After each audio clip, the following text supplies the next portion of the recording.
I've got my 2020 Shelby GT500 carbon fiber track back up on my lift. In today's video, I am going to install the Kelltrac S550 Mustang Irs Posi Loc System. It's basically some metal rings that you put on your rear Irs subframe to keep it from bouncing around, deflecting all over during braking, acceleration, and turning. Here we go. So first up, we're going to take a look at the Irs and what we're about to do. I've got my car up on a lift. You can do this on jack stands. I've heard it being done on ramps. I've got my floor jack here just as an extra step for security or safety. Not needed, but I just have it. We're going to be lowering down the Irs subframe. So right there, that blue bolt, there's the aft one. Front one is up here. There's two on each side for a total of 4. We're going to be lowering those down and putting in basically metal shims, if you will, or kind of like washers that take away the free space there around the rubber bushing that causes the Irs to bounce around. Okay, so taking a look at the product itself, what is it? You've got these anodized aluminum bushings, if you will. They're really to go around the rubber bushings to take away the gap, to keep it from hopping around, the Irs from hopping around. All right, talking which ones are which. This is the bottom rear, replaces the stock metal end plate or stop plate, whatever you call it. And you have to pry that one out and replace it with this. The thin ring goes up on the top of the rear, so these two go together. The two thicker rings, which are about 1/4 inch thick, go on the front side. So the smaller diameter one goes on the top, the bigger diameter one goes on the bottom. Front of the car, rear of the car. So in doing the installation, it's generally advised to do a side at a time. So either like the driver's side, passenger side, or forward side, back side. I am going to do the driver's side first. I'm going to take and lower this. Actually, I'll start on the front just because it's easier access. So on the front side here, I'm going to take out these two bolts that are on the body here, and this one here, which I know is a 13/16.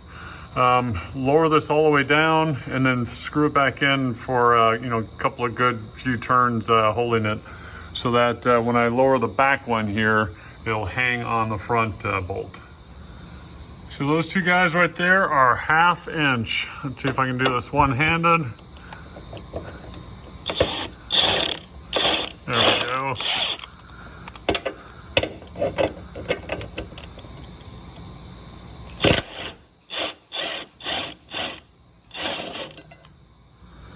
Next up, the big bolt, 13/16. Trying to do this one-handed while I hold the camera with the other. We'll see how it goes. There we go. And I am going to use 2 hands so that bracket doesn't fall. So I got the bracket off right here and screwed this bolt back in there a few turns. Make sure it's going to be able to hold the weight of the Irs, even though the other side's still bolted in. Next up is lowering this aft driver's side bolt. And we have our bolt in on the front side there, holding, ready to catch it. All right, let's talk about alignment. So I asked the owner if alignment would be necessary. He said, all depends on if the Irs cradle was centered on your car from the factory or not. Let's see if I can see up in here with the light in the camera. It looks like my Irs cradle is not centered, and this Kelltrac Posi Loc is going to center it. So I'll probably need to redo my alignment after this. So I got the bracket off and I threaded this bolt back in a handful of turns, make sure it's secure there and it's going to be able to take the weight of the Irs hanging on this side. Next up, I'm going to take the aft bolt here and remove that. So I switched to a 21mm, just a hint more room working around this exhaust here. And I'm going to use both hands to hold it straight. That worked. Success. Got the bolt loose coming out. I've got weight on my floor jack here. All right, so far so good. And that bushing right there needs to come off. So you can see up here, I have a gap up there.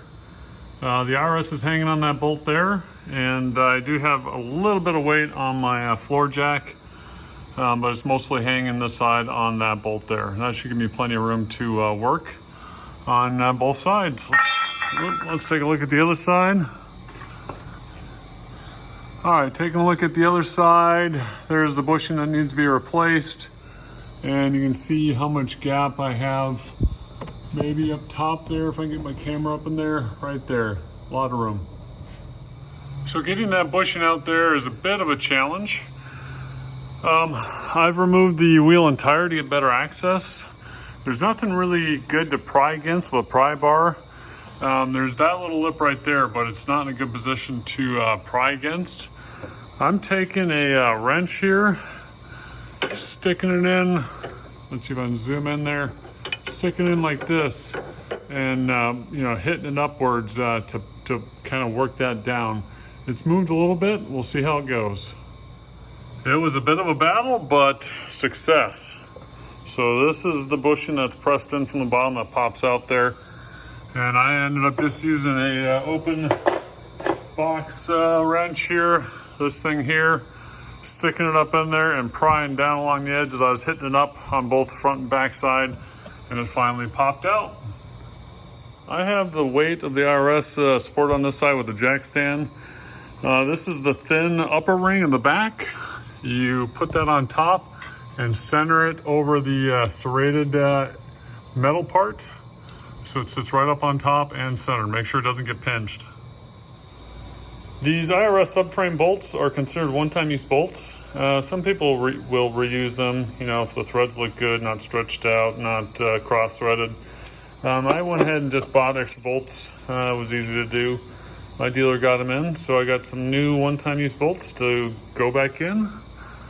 We're going to put that piece on the bottom and thread the bolt back up from the bottom.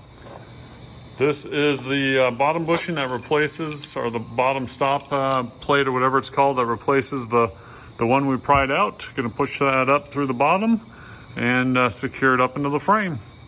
I've got the new bolt in there, just like 2 turns, no weight on it. All the weight's on the jack stand now. I use that to lift the subframe back up a little bit to align that better. And there's no weight on this one now since I've got my floor jack. I'm going to put the front bushings in now. Okay, I still have the weight supported on my floor jack, so I've got space to work on the front side here.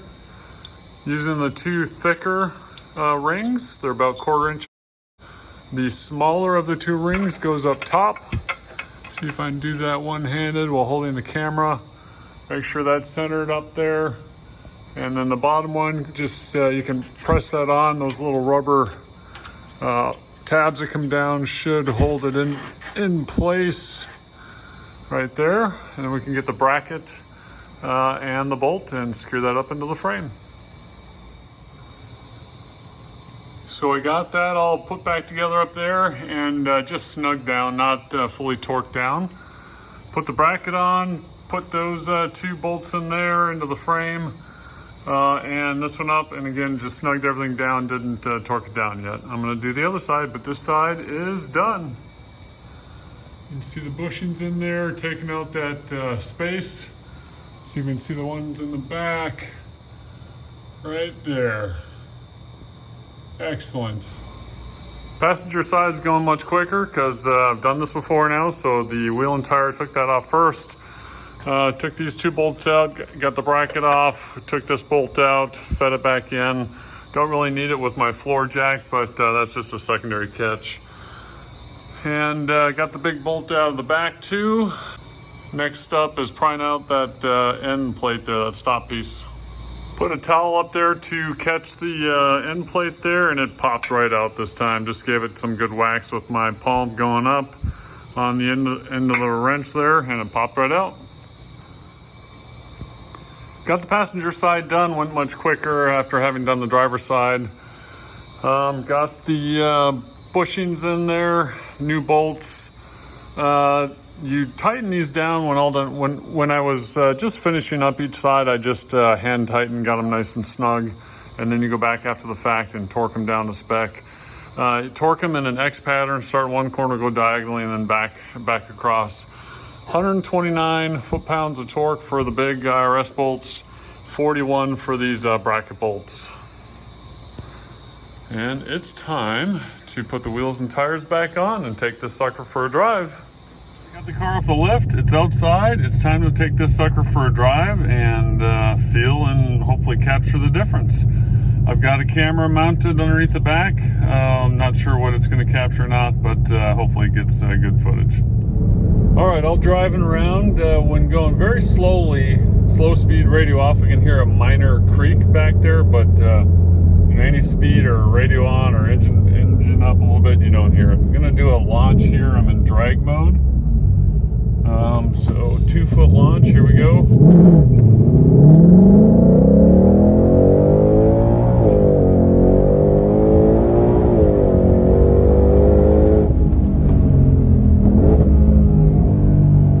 It's fun. All right. Now I'm not gonna feel, I'm not going to drive this car 10-10, so to speak, until I'm on the track.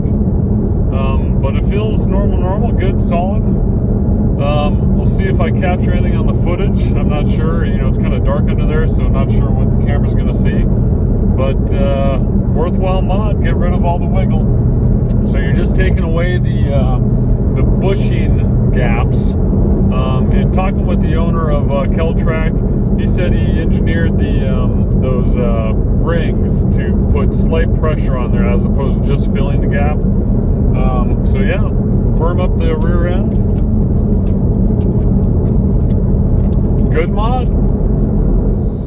Well, that's it. That's the installation of the Kelltrac S550 Posi Loc System on my 2020 Shelby GT500. Hopefully you guys found this informational. Thanks for watching. See you next time.